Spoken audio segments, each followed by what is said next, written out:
The plane was coming in fast, lower than usual, and the passengers could feel it before they saw it. Something wasn't right. The landing gear had touched down, but the brakes weren't responding. Panic rippled through the cabin as the plane skidded toward the edge of the runway. Flight attendants shouted for everyone to stay calm, but the fear was palpable. Amid the chaos, all eyes were drawn to a young girl in the back of the plane, just 18 years old.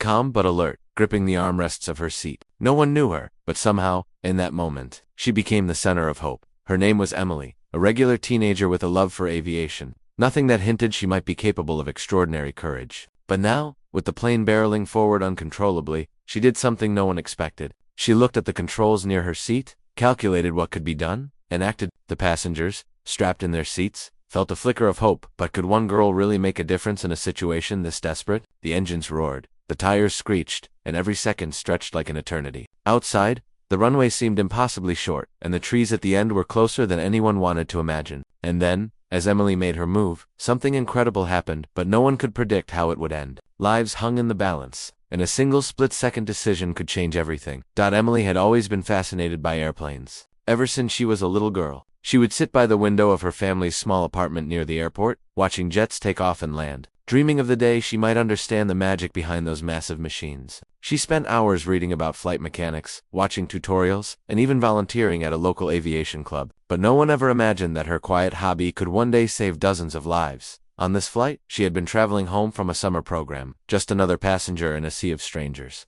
Around her, families were settling in, couples were chatting quietly, and a few teenagers were scrolling on their phones. No one suspected that Emily's deep knowledge of planes, or her steady nerves, would soon become the most important thing between life and disaster. As the plane continued skidding along the runway, Emily's mind raced. She remembered every lesson, every simulation she had watched, every emergency scenario she had studied. The alarms were blaring, and smoke began to fill the cabin as friction burned on the runway. Passengers were frozen, some crying, some gripping the seats in terror. The flight attendants moved frantically, but the situation was spiraling faster than anyone could react. Emily's heart pounded, but she forced herself to focus. Every instinct told her this was no ordinary landing. This was a crisis, and she might be the only person on board with the clarity and knowledge to act. But with the runway disappearing beneath them and the trees looming ahead, the question remained, could she really stop the plane in time, or was disaster inevitable? The plane wasn't slowing. Tires skidded across the asphalt, sparks flying as metal groaned under the strain. The passengers' fear had reached a crescendo. Some screamed,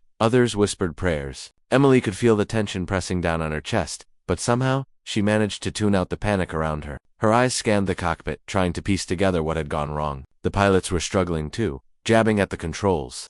But the brakes were clearly unresponsive. A few rows ahead, a young mother clutched her baby, rocking back and forth in terror. A businessman near the aisle was pale, muttering under his breath, his hands shaking over the armrests. Each person's fear weighed on Emily, fueling a resolve she didn't know she had. She remembered her training, how in critical moments, quick thinking could make all the difference. If she could just reach the auxiliary controls in the cabin, maybe she could give the pilots a fighting chance. Meanwhile, the flight attendants were doing everything they could to keep passengers calm, shouting instructions over the deafening roar of engines and alarms. One attendant tried to direct people toward the emergency exits preemptively, but with the plane still moving at high speed, there was little anyone could do. Every second stretched, the runway shrinking, the trees and airport barriers approaching with terrifying speed. Emily could feel the weight of the situation pressing down on her, but she also felt something strange, a sense of clarity, a calm within the storm. She wasn't just a passenger anymore. She was a pivotal part of what was unfolding. The conflict wasn't just mechanical. It was human, emotional, and high stakes.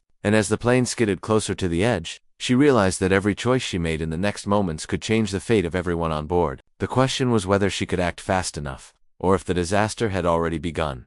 The plane was hurtling toward the end of the runway, and the roar of the engines felt deafening inside the cabin. Sparks from the skidding wheels flew like fireflies, bouncing along the asphalt, while the tires screeched in protest. Passengers were gripping each other, their knuckles white, eyes wide with fear. Every instinct screamed that the end was near. Outside, the trees and airport barriers were impossibly close, a looming wall that threatened to tear through the plane. Emily's mind raced faster than the plane itself. She could feel the heat from the brakes, smell the burning rubber, hear the chaos around her, but somehow she pushed it all aside. Her hands hovered over the emergency panel she had studied countless times, and she took a deep breath. One wrong move, and everything could go up in flames. She thought of the young mother, the baby, the elderly couple, the teenagers. Every single person on board depended on her. The pilots were shouting over the alarms, their voices tight with fear. Flight attendants were trying to keep passengers seated and calm, but panic was contagious. A sudden jolt shook the plane, throwing some against their restraints, and a collective gasp filled the cabin. The plane was now almost off the runway, sliding closer to the grass and runway lights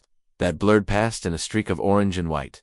Emily knew she had only seconds to act. Every calculation she had made in her head, every scenario she had imagined, was about to be tested in real life. The runway was ending, the obstacles were closing in, and the fate of everyone aboard balanced on the edge of a knife. She pressed forward, determined, even as the world around her seemed to explode into chaos. The moment of truth was almost here, just as Emily reached for the emergency controls. A sudden jolt ran through the plane, throwing her sideways. The lights flickered, and the intercom crackled with a warning she hadn't expected. The auxiliary braking system was offline. Her stomach sank. Everything she had counted on to help stop the plane had failed. The runway was almost gone, and now, it wasn't just a race against time, it was a fight against a system that seemed determined to betray them.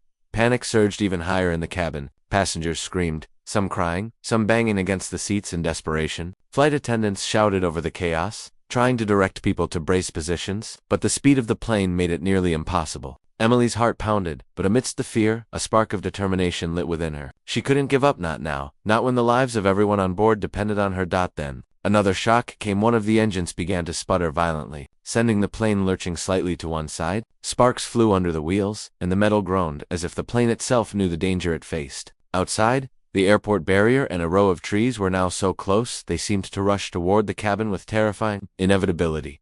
Emily's mind raced faster than ever. Every second stretched like a lifetime. The original problem with the brakes had been bad enough, but now the failing engine added a whole new level of danger. She had trained for emergencies, but nothing had prepared her for this runaway plane. Failing brakes, a sputtering engine, and dozens of terrified lives in her hands. With the end of the runway almost upon them, she had to act, and she had to act now. The plane teetered on the brink of disaster, and one wrong move could cost everyone on board.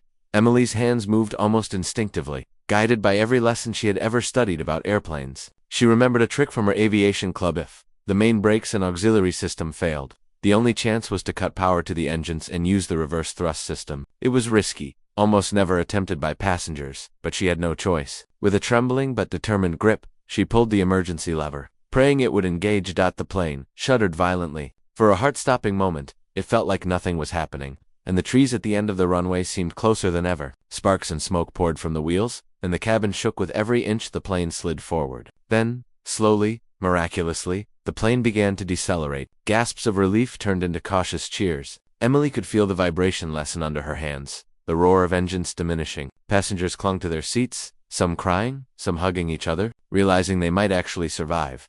But just as she allowed herself a small breath of hope, a sudden jolt threw the cabin into darkness. For a second, the landing lights had gone out, leaving only the dim glow of emergency markers. The plane had slowed enough to avoid the worst of the obstacles, but it was now stuck in the muddy grass just beyond the runway. The passengers were safe for the moment, but the ordeal wasn't entirely over. Then, in the